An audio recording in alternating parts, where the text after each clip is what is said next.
I find that a lot of golfers that come to me are having trouble because they're really complicating things. And I find that if we can just simplify things, it makes things a lot easier. And this drill is a great place to start. So if you find yourself, you're sitting there, you're watching YouTube video after video after video, and you're trying to find the answer to all your problems, most likely this drill can really help you to solve a lot of those things. There's a lot of things that this drill solves, and it's very, very easy to do.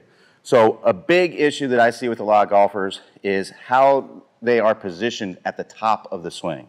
So I'll see the spine's leaning toward the target. That'll tend to make you fall away. Maybe we're swaying the hips, right? Or we're not turning our shoulders. We're just kind of bending our arms up to here.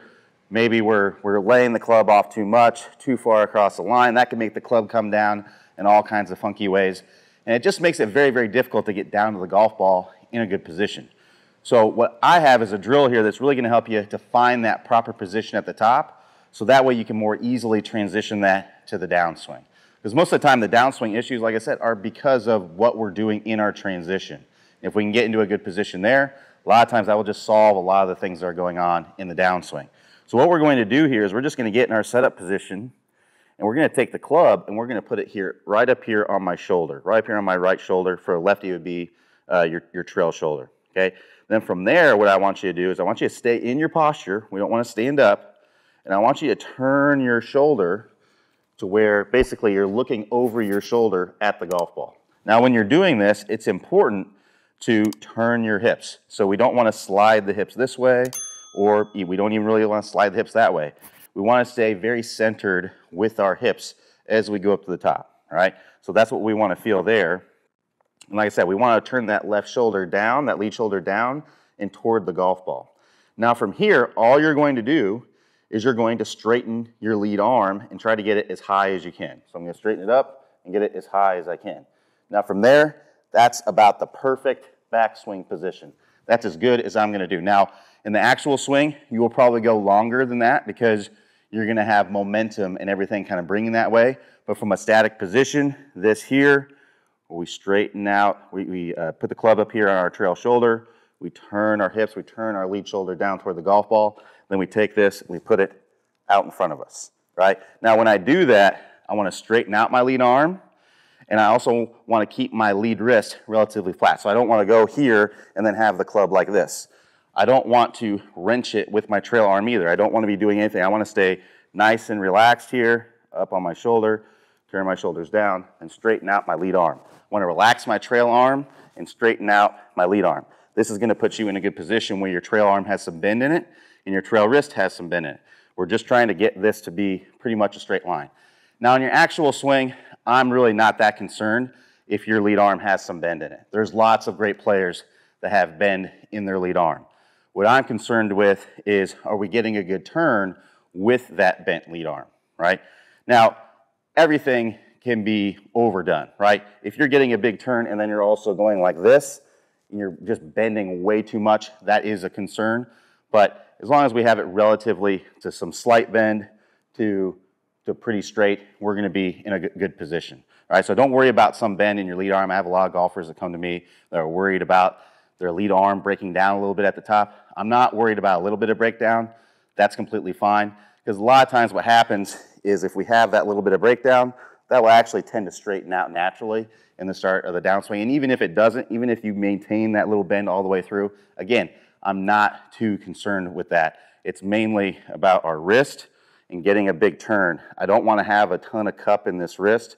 If you want to have it a little bit bowed, that's completely fine as well. But we don't want to have a bunch of cup because it's just hard to come down into a good position from there for most golfers. Now, if you're someone who's capable of having a lot of cup here, and then you can undo that nicely as you're coming down, I have no issue with that, but I just don't see a lot of golfers that are able to do that, all right? So again, I would just do some reps, and you can do this in your living room. Put that club up on your trail shoulder, turn that lead shoulder back behind the golf ball, make sure you're turning your hips and keeping them nice and centered, and then we're just gonna push our hands up to the top. And then from there, you can just go through into a full finish. You know, push into the ground and turn all the way around into a full finish. So just put in some reps of doing that, getting comfortable with that position at the top. And then from there, what I want you to do is I want you to start from your address position and then just try to find that same position that you just had. right? So it might be good to do a rep where we put it on our shoulder, turn it back, put my arm there. Okay, this is where I want to be, okay? So now how do I get to that position from here? Now I may not be exactly in that position, but I'm just trying to find that position the best that I can, all right? So I'm going back, and then I'm going to swing through, right?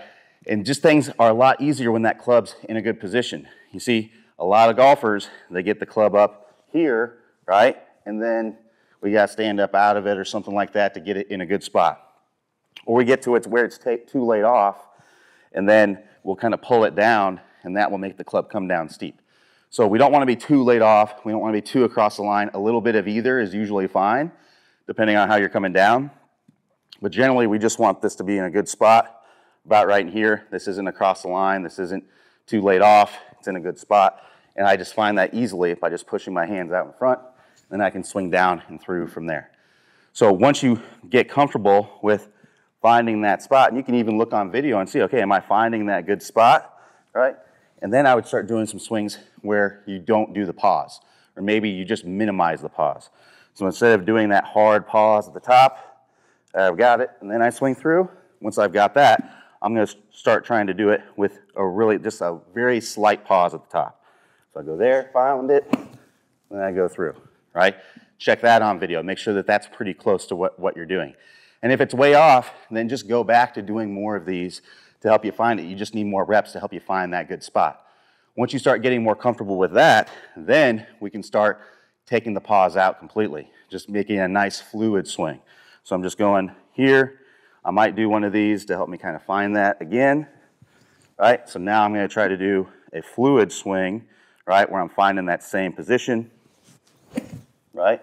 And again, that's probably longer than the actual position that I was in when I was doing the drill. But again, our momentum is going to take us there. If that's the case, that's completely fine, right? We just want to be able to be in a position where we can bring the club down nicely down into the ball. So I'm telling you, you work on this drill, you work your way up the way I talked about. You start out with club on the shoulders, turn the shoulder here, then you work from that to just a practice swing where we go back and we just find that position, pause, then you work to minimizing the pause, then you work to adding fluidity to that. I'll tell you what, it just makes things a lot simpler.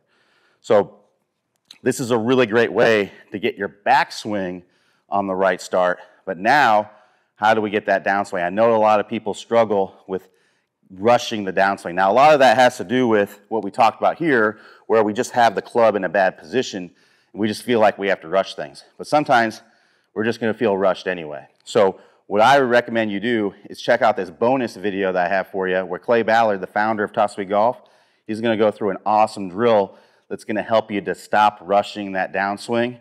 And now you got the backswing down, you got the downswing down, you're going to start playing some much better golf. So if you want to see that whole video, all you have to do is click the iCard that's going to appear up on your screen here in just a second. If you don't see the iCard, no worries, click the description below, but I'll play a preview of that here right after this. So play well, and I'll talk to you soon. The bottom line is that if you pull this club down to ring that bell or pull the hands more from the inside, what's going to happen is you start to rush your downswing from that pulling, and that can throw off your sequence. And we all know that once your sequence gets off, that is going to be the root cause of all your problems. Now, maybe you're being outdriven way too often, or you're terribly inconsistent with your strikes. Some of your shots are heavy, some of them are thin, some of them are off the toe, and then the next ones are way off the heel. Now you end up way over in the trees, you're in the tall grass, or maybe even the hazards all day long, and it really comes down to this. Clay, how in the heck do we fix it? Well, there's some good news. Well, there's only two things that you need to learn. First, you need to learn to shallow the club rather than pulling the hands down and getting the shaft in this steep position. You see, there's another way that the pros do this, and once you start to get that club on this shallower plane, more from the inside, then you pair that up with the right way to square the club face. And once you put these two things together, everything starts to fit in your swing. Now, your buddies will start to get a little bit jealous because you'll start hitting solid, longer drives, time after time, and round after round. Now, I'm going to teach you this right now on what I call the E-slot technique. Let's walk through exactly how to do it. So here's what I want you to do. Go ahead and take a swing to the top and get in a really good position. I want you to feel like your weight is mostly shifted to your right side and that your hips and shoulders are nice and free. I don't want to be locked up here. I want my knees to move, my hips to move. That's going to allow me to swing my shoulders very nicely. Now, one thing that most people get wrong when they swing to the top is they don't get this tilt away from the target. So instead of being straight up and down or leaning to the left, I want to be slightly tilted away in what I call the stable fluid spine in my top speed golf system. Okay, so now that you're at this great position at the top of the swing, what I want you to do is instead of pulling those arms straight down or ringing the bell, that's going to get the club shaft steep and get this elbow kind of flapping behind your body. I want you to do something very specific. I want you to take the tip of your elbow and move it in a specific way. Now, not this small bone on the inside of your elbow, but I want it to be right here at the tip, and here's what I want you to do.